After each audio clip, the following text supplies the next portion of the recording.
இப்போ இன்றைக்கி வந்து பார்த்திங்க அப்படின்னா நம்ம குழந்தைங்களுக்கு வந்து பார்த்திங்கன்னா கடையில் பார்த்துருப்பீங்க, பேக்கரிஸ்லாம் கிடைக்கும், பெரிய பெரிய கடைகள்லையும் கிடைக்கும் நம்ம வெஜ் கட்லெட். அந்த வெஜ் கட்லெட் வந்து எப்படி ஈஸியாக வீட்டில் பண்ணணுங்கிறது பாருங்கள். சும்மா கொஞ்சமான பொருள் தான். ஒரு 4 உருளைக்கிழங்கு, 3 உருளைக்கிழங்கு, அரை கேரட்டு, 2 பீன்ஸு, அரை வெங்காயம், கரம் மசாலா 1/4 ஸ்பூனு, சிக்கன் மசாலா 1/4 ஸ்பூனு, சில்லி பவுடர் நம்ம யூஸ் பண்ணல, கொரியாண்டர் பவுடர் 1 ஸ்பூனு, கொஞ்சம் வாசத்துக்கு ஜீரகம், garlic, black pepper, salt, bread crumbs. சரிங்களா? இதை யூஸ் பண்ணி எப்படி உடனே குழந்தைங்களுக்கு பண்ணுறதுன்னு பார்க்கலாம். இப்போ நம்ம ஆல்ரெடி கடாய் வந்து ஆன் பண்ணிடலாம். ஆன் பண்ணிவிட்டு ஒன்றும் இல்லை, தாளிப்புக்கு தான் இது, ஃப்ளேவருக்கு, அந்த கட்லெட்டுக்கு உள்ள ஃப்ளேவருக்கு தான். பட்டை கிராம்பெலாம் ரொம்ப இருந்தால் குழந்தைங்க சாப்பிட மாட்டாங்க, அதனால ஒரு பட்டை கிராம்பு எதுவுமே சேர்க்கல. ஜஸ்ட்டு ஜீரா, கார்லிக், அவ்வளோதான். இது கூட பாருங்கள், ஆனியன் கூட கேரட், பீன்ஸ். ஏன்னா எல்லாமே நம்ம கடைசியில் பாயில் பண்ண தான் போகிறோம்.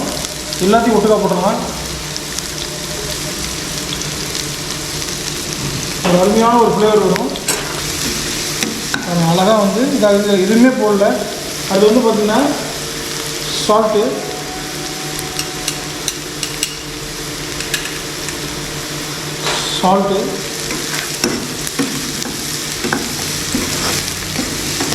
எல்லாமே நான் சின்ன சின்னதாக வெட்டிருக்கேன். வணங்கும் போதே வெந்துடும். வணங்கும் போதே வெந்துருச்சு லைட்டாக ஓரளவுக்கு. குழந்தைங்க சாப்பிட்றதுனால கொஞ்சம் மசாலா, நான் சொன்ன மசாலா, பிளாக் பெப்பர் லைட்டாக. இல்லை பிளாக் பெப்பர் சாப்பிட்லன்னா ஒயிட் பெப்பர் போட்டுக்கலாம் குழந்தைங்களுக்கு. இதில் கொஞ்சம் வாட்ரு, எல்லாம் வேகணும்ல, உடனே வேணும். ஒரு ஃப்ளேவர் பார்த்திங்கன்னா அப்படி ஒரு ஃப்ளேவராக இருக்குது.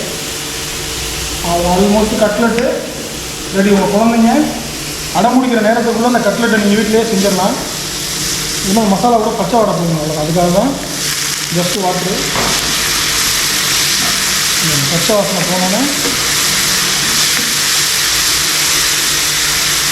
சூப்பராக ரெடி ஆகிடுச்சு. நல்லா சாப்பிடுவாங்க. அடுத்து வந்து பார்த்திங்கன்னா நம்ம பொட்டேட்டோ, அதிலே பொட்டேட்டோ இருக்குது, நம்ம மேஷ் பண்ணி நல்லா போட்டுருவோம். குக் பண்ணி வச்சுருவோம் அந்த பொட்டேட்டோவை. கரெக்டாக இருக்கும். இதில் இன்னும் நீங்கள் நிறையா சேர்க்கணும் அப்படின்னா பன்னீர் திருவி விடலாம்.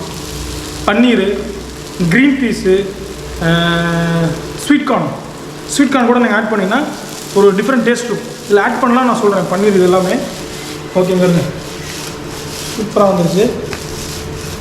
ஆற வச்சிடலாம். சரிங்களா? கொஞ்சம் மைதா. அடுத்து வந்து பார்த்திங்கன்னா நல்லா பக்காவாக ஆறிடுச்சு. ஆறுனது அங்கே பாருங்கள். உங்களுக்கு என்ன ஷேப்பு, நிறையா ஷேப்பு இருக்குது கட்லெட்டில். உங்களுக்கு என்ன ஷேப்பு வேணாலும் நீங்கள் பிடிச்சிக்கலாம். நான் வந்து பார்த்திங்கன்னா 2-3 ஷேப் இருக்குது. இருங்க, நம்ம குருநாதர் ஃபஸ்ட்டு சொல்லி கொடுத்த ஷேப் எனக்கு இதான். பாருங்க, இந்த ஒரு ஷேப்பு, இன்னொரு ஷேப் இருக்கும், லோக்கல்லாம் பார்த்துருப்பீங்க, ரவுண்டாக. இந்த ஷேப் வந்து நான் ஃபஸ்ட்டு நான் கட்லெட் செய்யும் போது எனக்கு வரைய அந்த ஷேப்பு. ஓகே, ஸ்டெப் அவ்வளோதான். அடுத்தது வந்து பார்த்திங்க அப்படின்னா இது என்ன பண்ண போகிறோம் அடுத்ததுன்னு பார்த்தீங்கன்னா, இந்த மைதா மாவு பார்த்தீங்களா, ஜஸ்ட்டு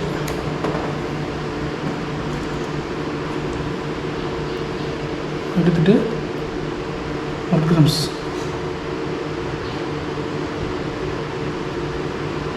அவ்வளோதான். அடுத்து வந்து பார்த்திங்கன்னா சேம் நம்ம இதுக்கும் 180 190 தான் டிகிரி ஃபாலோ பண்ணணும். ரொம்ப சூடாகிட்டாலும் என்ன ஆகாது, கட்லெட்டு கருக ஆரம்பிச்சிடும். கட்லெட் ரெடி பண்ணிட்டோம். இந்த ஷேப்பு பாருங்கள், இதை ஆயிலுக்கு சூடு கம்மியாக இருக்குது, அதில் அழகாக ஃப்ரை பண்ணுறோம். சூடு கம்மியாக இருக்குது, இதை ஃப்ரை பண்ணிடுவோம்.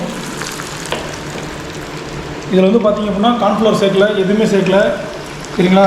சில இதெல்லாம் பார்த்திங்கன்னா கார்ன்ஃப்ளவர் அது இது எல்லாமே சேர்ப்பாங்க, நல்லா இருக்காது. நம்ம நேச்சுரலாக வீட்டில் என்ன கிடைக்குமோ ஜஸ்ட்டு மைதா மாவு மட்டும் கொஞ்சம் சேர்த்துருங்க, அவ்வளோ. ரொம்ப ஸ்லோவாக தான் குக் பண்ணுறேன்.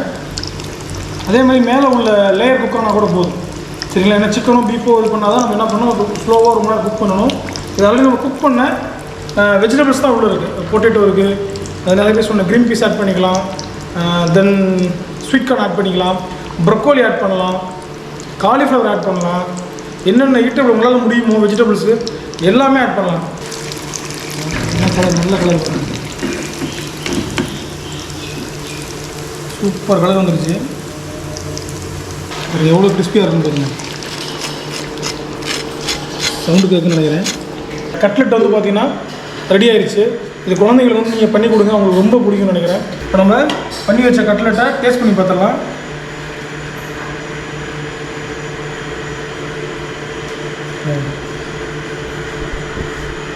ஆவி வரக்குது பாருங்க, எப்படி இருக்குன்னு பார்த்துடலாம்.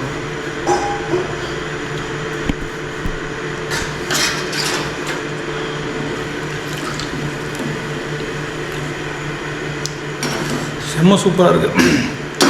குழந்தைங்க மட்டும் கொடுத்தீங்க அப்படின்னா நல்லா விரும்பி சாப்பிடுவாங்க. அவ்வளோ ஒரு சூப்பராக இருக்குது. இந்த வீடியோ பிடிக்குன்னு நினைக்கிறேன். இஷ்டம் கிச்சன் சார்பாக ஷெஃப் அருண் நன்றி.